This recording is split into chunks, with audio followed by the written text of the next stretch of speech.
The book contributes to the literature in showing three main types of migration. So one is stability. This is associated with people who are from working class backgrounds, who have never moved in their lives, live in their city of origin, never wanted to move, haven't missed moving, and have been very happy living in one city for their entire life and career. The other is mobility, where people mainly from working class backgrounds have moved to a new location, and with that comes a new job position which causes them to have some social mobility.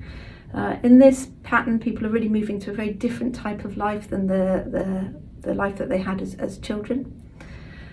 And then the third type is recreation, and this was by far the most common type of migration trajectory across our participants in our study.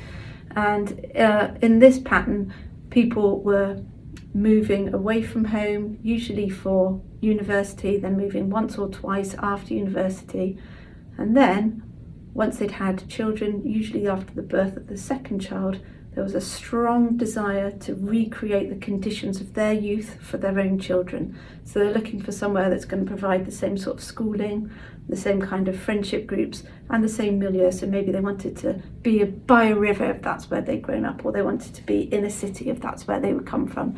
And these were the things which were strongly driving those migration trajectories over time. Another big contribution that we make is the concept of yo-yo migration.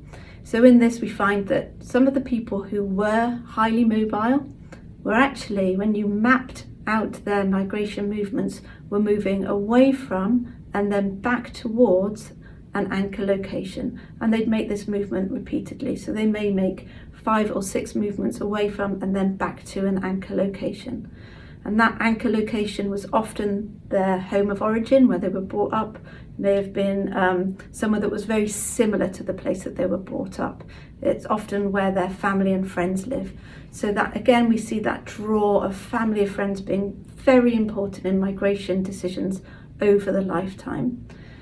So what we really want to highlight here is that creative workers are not migrating in any different types of patterns than the rest of the population, and that what cities and regions should really focus on when they're thinking about their policy is the traditional factors that are important to everybody, which are good schools, good roads, good job opportunities, and affordable housing.